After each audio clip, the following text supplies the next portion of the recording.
What's up, guys? This is Heis, and today we have another video on Railroader.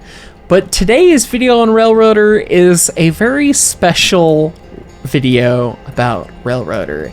It's not necessarily about the game itself, it's about what the modding community has done for it. And I'm joined today by the author of the mod for the GP-38. Welcome, Beeman. Hey, thanks for having me. I'm so glad you wanted to join me on this. Your model, from what I've heard, is incredible. This is a first look for me, everyone. I've heard a couple features, I've heard a couple things, and I've said a numerous different times, no, don't show me that, let me experience it so I can be silly on camera. But this is the first time I've spawned one in, the first time I've loaded it in, and it's a great looking diesel locomotive. Obviously, I haven't played with the diesel locomotives in the game much, but I've heard that this mod takes it to the next level. Beeman is a actual class 3 short line railroader. Is that accurate? Class 2, That's class correct. 3? Yeah, class 3. Class 3 short line railroader, so you've experienced this kind of locomotive, and you felt the desire for something that felt like home a little bit, huh? Yeah, I mean, the model itself I purchased. It is a purchase model, but all the little modifications and things I've done myself based on the locomotives I'm around. Okay, so I've clicked into the inspector. I go to operations or equipment. I get customize. You can see we've got customization menu. Things you expect: reporting mark, road number, base color, lettering, and then there's a lot more here that's not usually here. Dynamic brake. Oh my god, you're adding grids dynamically? It also adds the handle inside the cab. It doesn't work. It doesn't work, but the handle's there for, just for aesthetics. Well, no, hang on. I have to go climb and look at this. Hang on. Open the door. Oh my god, I haven't looked at the engines in Railroader, the diesel engines, but this is the most... I've never felt the same level of oh my god, freaking I've been here before moment of walking into this cab as I have right now. It's the little things. Okay, yeah, there's not all the stuff that's on the back cab wall. That's not totally right. Who cares? Whatever. But walking into the cab, the conductor's chair, and the brakeman's chair that's in your way, the obnoxious safety yellow handrail, the conductor's valve, the step down into the poo fill nose, the realistic fire extinguisher, and then just the little latches in the floor for the floorboard electrical crap that you walk in and you see that you don't even think about, but every model forgets them, and there they are. Oh my god. And so when you sit down, there's a dynamic brake handle, and then there's not. Then it's blanked out. You come on, dude. Okay, that's okay. We will resume nerding about the cab in a minute. Okay, then you have class lights, which that's so cool. I love these diesels with class lamps still.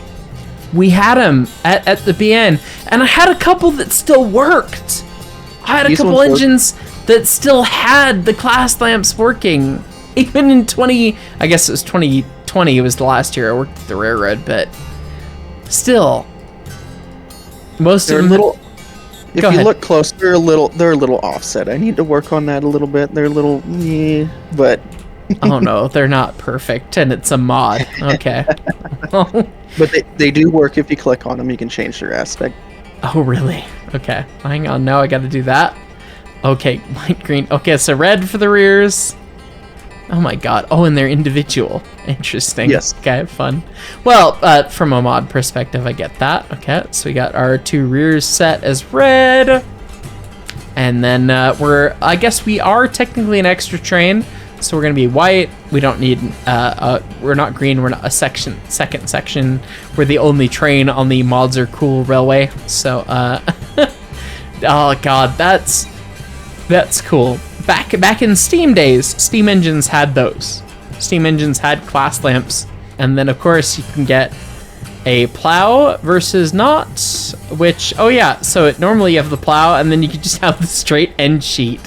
Oh yeah, hump unit, no plow. Dude, that's a vibe. That's cool. Versus the plow. That's cool. So we've got customizations in Railroader thanks to Beeman.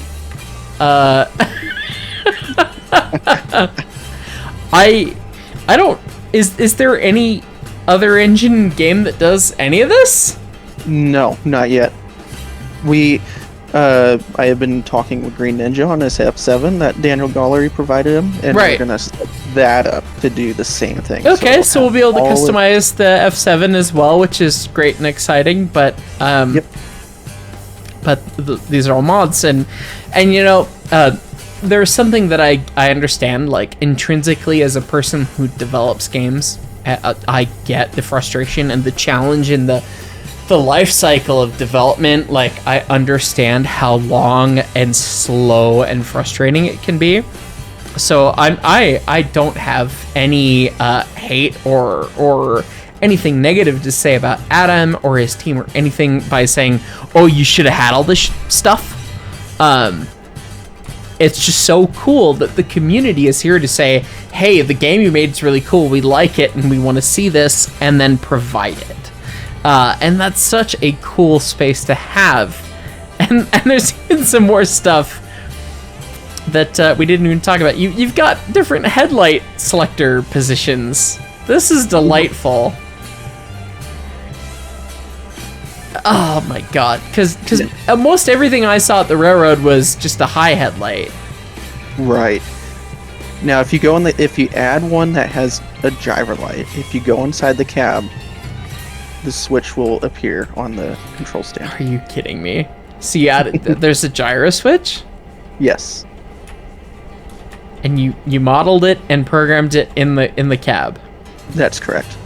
Okay, so headlight switch. Where's the gyro switch? It's probably right behind your throttle lever when you're sitting. Ground and gauge lights. Wait, it's up above. Wait, are these? I haven't run a diesel engine in this game. For context, are all these switches and indicators in the normal engines in the game? No. Nope. Okay. I had a feeling. I was like, wait a minute for a second. Okay, there's the headlight switch. But where was it? Sorry? It should be right above that front headlight switch. It should say signal light on it. Gyrolight, motor control, run or inch. So if you click on it, it runs. Okay. It should just run. You'll probably have to turn the the light on, because right now I think the reflectors should just be moving around. They are moving around. Woo, woo. Oh my god, dude!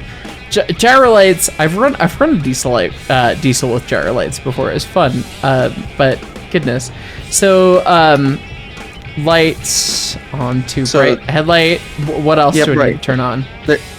It should be behind the throttle. It's a little rotary switch. Yeah, signal light. Yeah, let me dim just and full. Put that, and I will ignore the beautiful sounds I'm hearing, because I know that's something we have to talk about. We'll talk about that in a second. Oh,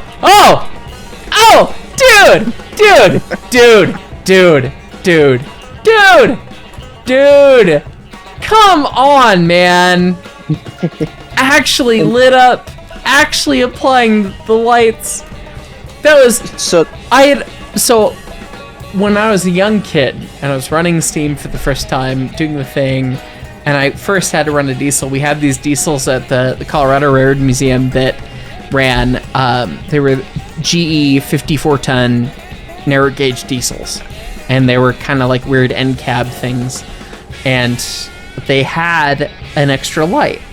They didn't have, it wasn't a headlight, it was a gyro light, I had no clue of that. I had heard of Mars lights and headlights and everything. But to turn on the headlight switch and watch the woo, woo, I was just like, what? That was so weird to me.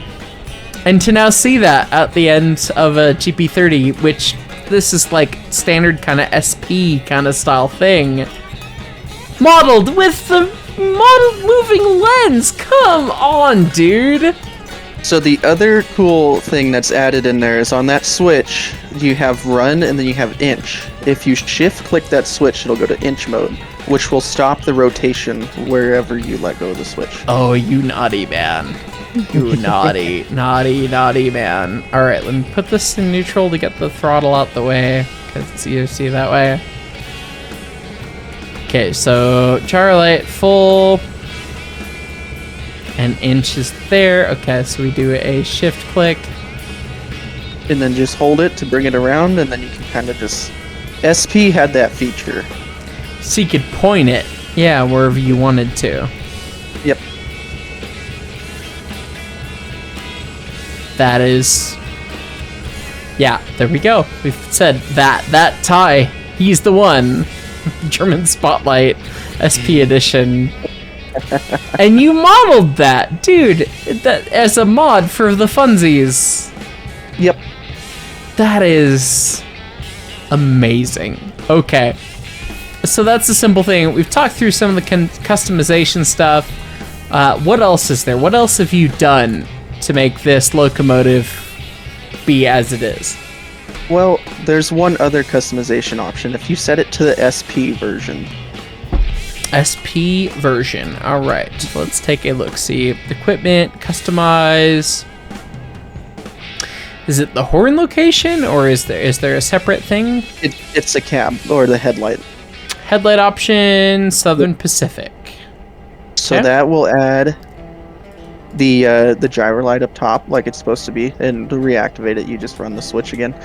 But then you also get the Gyrolight and the UDE light on the rear as well. Had a gyro on the rear? Yep. SP liked to spin the lights around. Okay. It's based on whichever direction you have the headlight switches in. So if it's in reverse, the reverse lights will come on. If it's forward, you might have to select the signal light switch and change it to off and then back to bright. Yeah, Roger. Okay, let's try that real quick. The joys. Did you try turning it on and off again? And then there's no other camera angle to do that. Let's see. All right, full on the signal light. Okay, and it's based on direction. Yeah. So if you turn on the reverse, if you have those two controls, headlight control switches on the control stand, okay. you can turn both. You can turn both on, and then you'll have both front and rear. Or if you use the front is doing the do with me aiming the thing, but I guess you said we could do it both ways. Yep. Just fun, but and then just turn the rear on. I am. Let's see. Sidewall heater, but headlight rear, dim, bright. Okay. And yeah, there's the double Gyrolight. That is, I don't think anyone has ever cared to do that much to interpret history of the SP that much. So many of us live this day. Like, so this is one of the interesting conversations in preservation, when it is a conversation about stuff that, you know, when we were born wasn't quite there, right? But shortly thereafter was then running, and how do you preserve that? And now you're interpreting that for the first time in a digital space. You're the first person to truly show and properly show off and illustrate SP Gyrolights in the digital space. No one else has done that before. No one else. The other cool feature is that the emergency light works if you put the brake in emergency. Oh well, we're gonna have to do that. I mean, I'm sure I could just do it from the UI. UI, but I want to grab it and go because you've actually modeled. Oh, there we go. It's like, hang on, it's not gone all. Oh, there it is. And it's gone into a. We got a text message. It's gone into emergency, and then the red light flares. Okay, that's fantastic, dude. Yeah, you've gotten the 844 Mars light. Mm-hmm. The one that they removed. How dare they? Except on a GP-38. That's killer. Is there anything else on customization we should talk about? Just the horn location. It's there's 3 locations set so far. Okay, so you could do on the cab, in the middle, and then on wherever the Stu line said it was cool. Stu liked to hang them off the side of the cab. well, I mean, you know, it's where the engineer is. I think everyone ended up going to the mid mounts at the end of the days, but okay. Except for the Aussies. The Aussies like to have them violently up front, but you know. How fun. Dude, that's so cool. Okay, Beeman, we've put a 20-car train of boxcars behind the engine now at your recommendation. Turned off the rear headlights, of course. We still got our front Gyrolight going on, but I'm going to climb up into the cab and I'm going to listen to your instruction here because Right. yeah, you said put some cars behind her and we're going to go from there. So I don't know if you know this, but the feed valve works. You can change the feed valve pressure. Are you me? I'm gonna have to whistle that. Are you? And it's so much fun because we've played in multiplayer sessions with it, and other people, you know, running other locomotives. You set out a string of cars at 110 psi, and you cut away from them. Then when somebody comes up with a normal locomotive that they can't change the feed valve on, they make a joint to it, they charge the 90, but the cars will never release. That is... That's amazing. I mean, for you guys who are uninitiated, the feed valve pressure, there's typically 2 feed valve pressures on a locomotive. You have the automatic and the independent feed valve pressure. Usually they're set independently. Independent is based on locomotive and geometry and brake rigging. Usually 45 for steam engines, 45 or 50 for most diesel locomotives that are single clasp or dual clasp. And then modern locomotives that are single clasp get 72, which is why I've had expressed some frustrations with this game before, because they put 72 on a steam locomotive that obviously would have killed itself with 72, but that's okay. But this, you can see we have a feed valve brake wheel literally right here set to 90, and most people use 90, but some of us old schoolers use 70, and Amtrak and passenger stuff use 110. So it depends, and being able to set that is actually pretty cool. So dude, cheers for modeling that. That's fantastic. I mean, obviously, I guess at the end of the day, you could bleed the car and get it out the way, but that's rad, man. I have air sounds through the brake stand like you would on a real locomotive, and I recorded them from an actual locomotive, so they're genuine, or you know, whatever. But so if you make a set on the automatic, you should hear it. That sounds like 26L from what I've heard. And then if you give it a release, yeah, and your CFM gauge reflects your flow, you can hear the compressor kick on. Which the compressor, if you want to charge faster, you know, you throttle up. Right. Yeah, because it's mechanically connected. And God, the CFM gauge is just pegged to the right, and I was like, is it broken? No, it was just pegged all the way to the right. Now it's working its way down. That is, I need to dump it again for my own sanity. Okay, dumping it. It takes an extra move to dump it. That was the whole idea, so it was a little bit harder to dump it because that was one of my, when I was playing in the cab with the base locomotives, it was too easy to dump it. And so I set up the animation so there's a dead zone between handle off and an emergency. That's very fair. And then when you put it in Run 8, which we still need to talk about. Oh my god. Dude. Dude.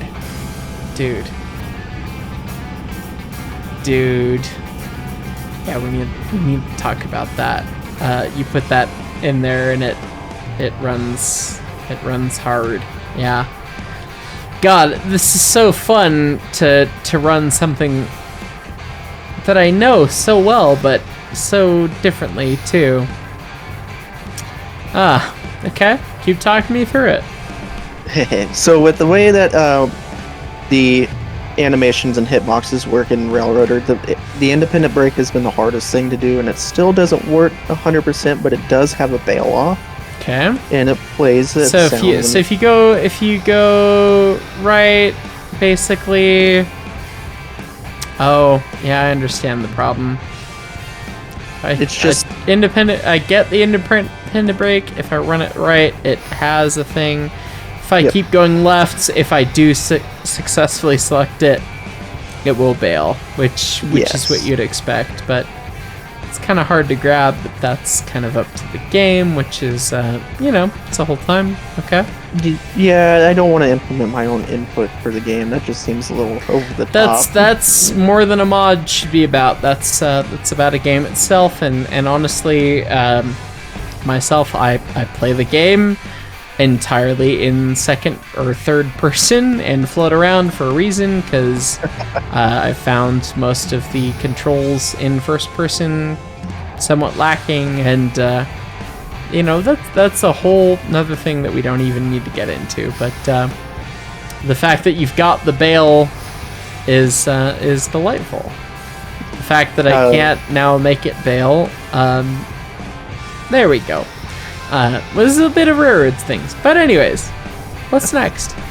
So I did model the sand button. You can push it and it'll make a sound and the light will come on, but it doesn't affect tractive effort. It's just there, just for aesthetics, just to have it. That's fun. Fair enough.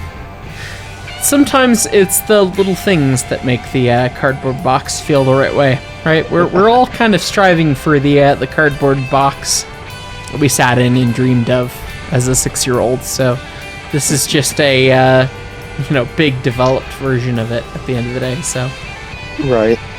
So if you want to turn the gauge light switch off, they use an unlit texture and they look great at night, but don't look so hot in the day just because of the way that it works in Unity. And then you can just go ahead and start running it if you want. The ammeter should work properly. Okay. You hear the reverser clicks when you change direction. Does it really? Hang on, I have to do that again. Put it in reverse. Okay. Oh. There's some things that I'm sure that most of you at home have never heard, have never known. It's the sound of your front door unlatching to you. But to some of us, those little clicks, the little air hiss, to some of us, that's everything. That's every little piece of difference. And so we'll put it in notch 1, air's released. Come on, choo-choo. Try another notch. Try another notch. Wait, hang on. I've got the UI open. Did you notch the UI? I did not notch the UI. Oh, the UI was notched already. It should be. You could tell that I've not really played diesels in this game. Okay, fair enough. It's already been notched. Not Beeman's doing.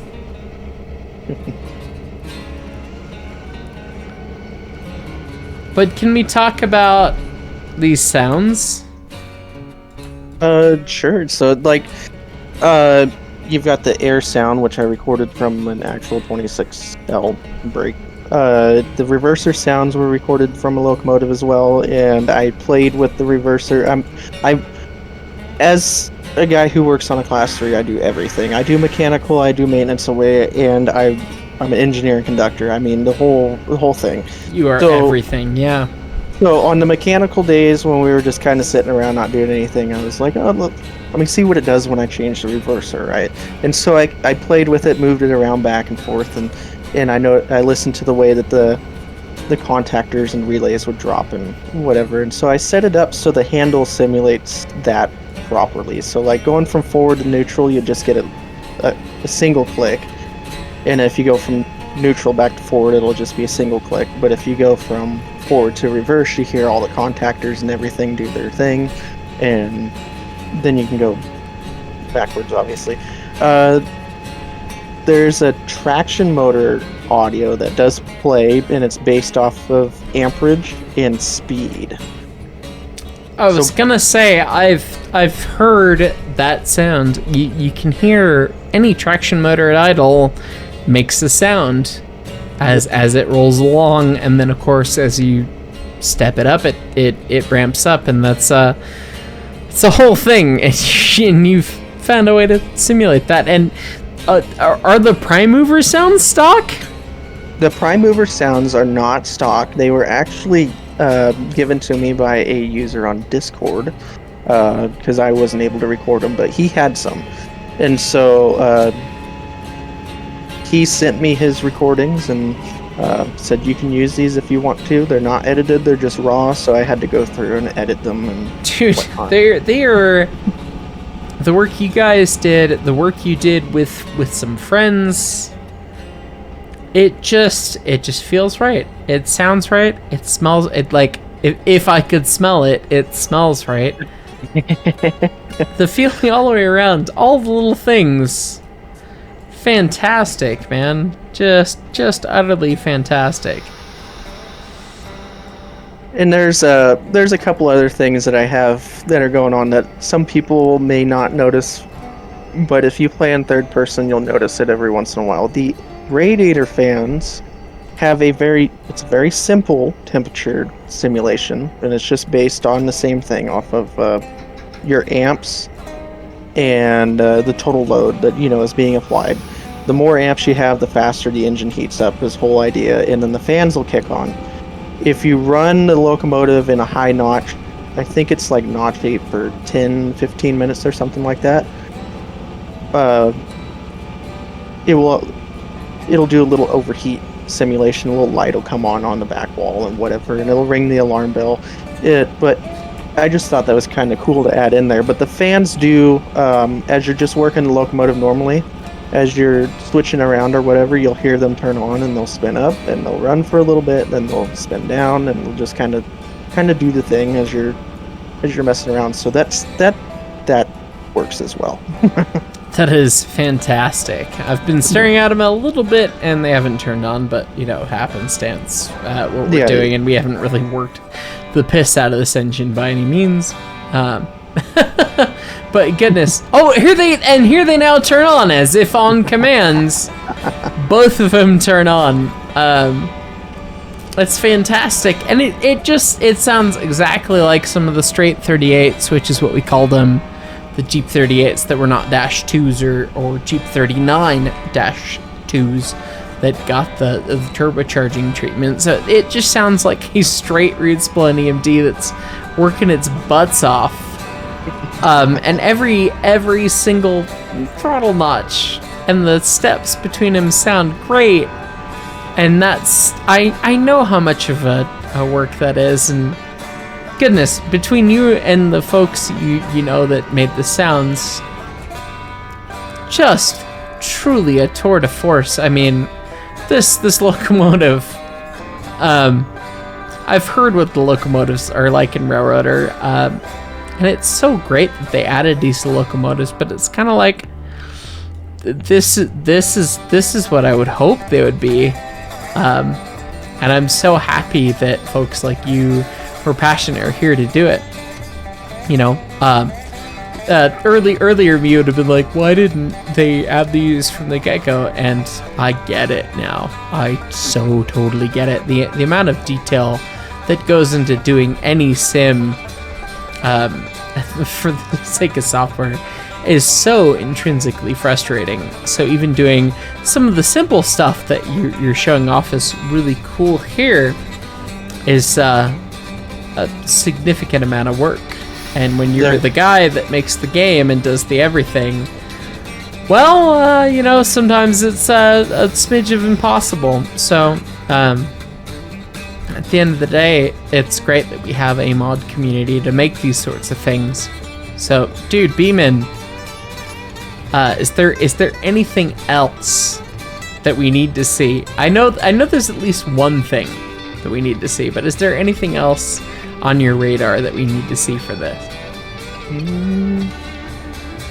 Not that I can think of. I think I've kind of gone through everything. Just a little note that it is like it's a build that I'm working on, so there's some things that are a little funky, but that I already know about it. I'm already working on fixing that. But yeah, just the scripting this alone has been like a huge project, and I'm learning coding and everything like that, and I'm taking my time getting things figured out with it. But it takes a long time just to make things, you know, actually work like you want them to, and then you have to test them, and then you have to go back through, and it's a long process, and it's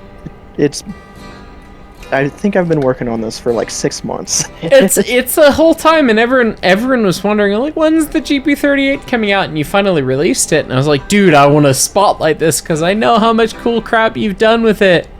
And then you were like, no, I've got some more cool crap still to go, and that explained everything about every developer ever, you know. But there's one thing which I'm gonna slam my brakes on for real quick. I have some friends here in the call, whether it's Beeman or my friend John, who are here. How the hell do you use an AFM meter, the CFM meter? What does this mean to me? I've never had a locomotive that has one of these. It's spasming around and showing some stuff off. What does it mean? So the AFM meter is just how much air you're pumping from the compressor and the storage chest, like what you would consider the storage chest on a steam locomotive, to the entire train. So how much air is flowing between the head end and the entire rest of it.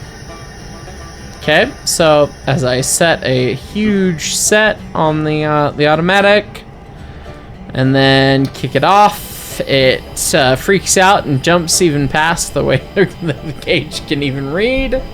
And that happens in real life too. I will 100% say that is true, because I have done many a times like on actually GP-38, GP-40s, releasing the automatic, flow into 50, 60 cars, and it just jumps to 120, pegs out, and then you sit there and this only went to 80, and now it's down to 50, 40, whatever. So the flow is equalizing out, and as the flow gets to 0, I'm good to rock and roll. Is that basically it?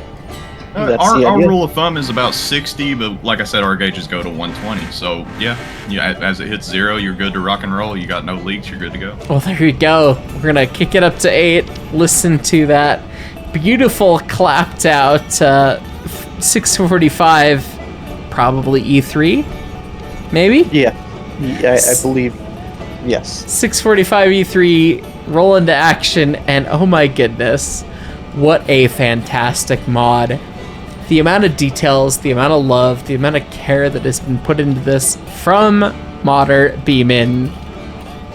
This is next level, and this is what folks should aspire to.